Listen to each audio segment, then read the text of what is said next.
Hello everyone, welcome back to my channel Anamika's blog. কেমন আছো সবাই? আশা করি সবাই ভালো আছো, সুস্থ আছো। আমিও অনেক ভালো আছি। চিকেন খেতে কে কে পছন্দ করো? আমি কিন্তু চিকেন খেতে ভীষণই ভালোবাসি। আর জানো তো, আমার আর আমার হাজব্যান্ডের খাবারের টেস্টটা কিন্তু একদম সেম সেম। এই ধরো, ও যেমন বিরিয়ানি পছন্দ করে, খিচুড়ি, মুড়ি ঘন্ট, এই সব কিছু পছন্দ করে, মাটন। আমিও কিন্তু সেই সব কিছুই পছন্দ করি। শুধু এই একটা জিনিসেই অমিল, আর সেটা হলো চিকেন। ও যেখানে থাকে সেখানে সপ্তাহে 2 থেকে 3 দিন নাকি মুরগির মাংস খাওয়ানো হয়, আর সেই জন্যই ওর নাকি খেতে খেতে আর খেতে ইচ্ছে করে না। তো যাই হোক, অনেক দিন হয়ে গেল তোমাদের সাথে কোনো রকম কোনো ব্লগ শেয়ার করতে পারিনি। তো ভাবলাম আজকে চিকেন রান্না করছি, তো সেটাই তোমাদের সাথে শেয়ার করি। চিকেন কিন্তু অনেক রকমভাবেই রান্না করা যায়, আর এক একজন কিন্তু এক এক রকমভাবে রান্না করে। তো আমি কিভাবে রান্না করি চলো দেখতে থাকো।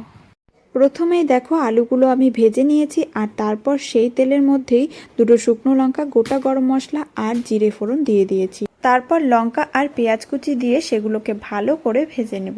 পার্সোনালি আলু খেতে আমি একদমই পছন্দ করি না, বাট মাংসের আলু খেতে আমার খুবই ভালো লাগে। আর তোমরা কারা কারা আছো যারা মাংসের আলু খেতে পছন্দ করো, কমেন্ট করে জানিও। পেঁয়াজগুলো ভাজা হয়ে গেছে, একে একে সমস্ত মশলাগুলো দিয়ে দেব। স্বাদ মতো নুন, হলুদ, জিরে গুঁড়ো, ধনে গুঁড়ো, কাশ্মীরি লঙ্কার গুঁড়ো আর আদা রসুন বাটা দিয়ে সমস্ত মশলাটা কষিয়ে নেব। সামান্য একটু জল দিয়ে মশলাগুলোকে ভালো করে কষিয়ে নিয়ে তারপর মাংসগুলো দিয়ে দেব।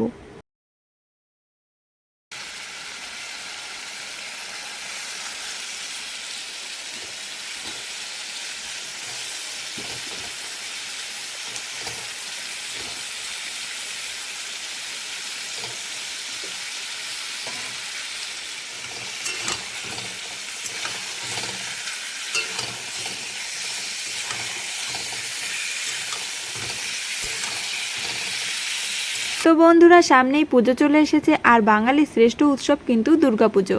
প্রতিটা বাঙালির ঘরে ঘরেই কিন্তু মাংস রান্না হবে। পুজোর দিনগুলিতে তোমরাও তোমাদের প্রিয়জনকে এভাবেই মাংস রান্না করে খাওয়াও। আর শুধু মাংস না, আরও অন্যান্য সুন্দর সুন্দর রেসিপি রান্না করে খাওয়াও। আর অনেক ঘুরো, অনেক অনেক মজা করো। মাংসটাকে ভালো করে কষিয়ে নিয়েছি, এবার জল দিয়ে দেব।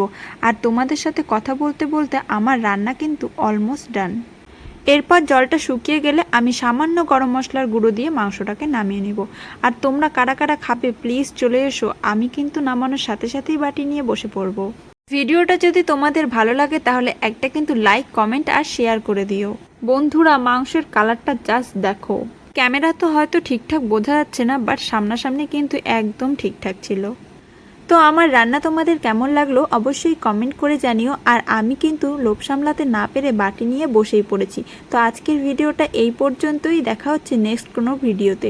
ততক্ষণের জন্য সুস্থ থেকো, ভালো থেকো, টাটা, বাই।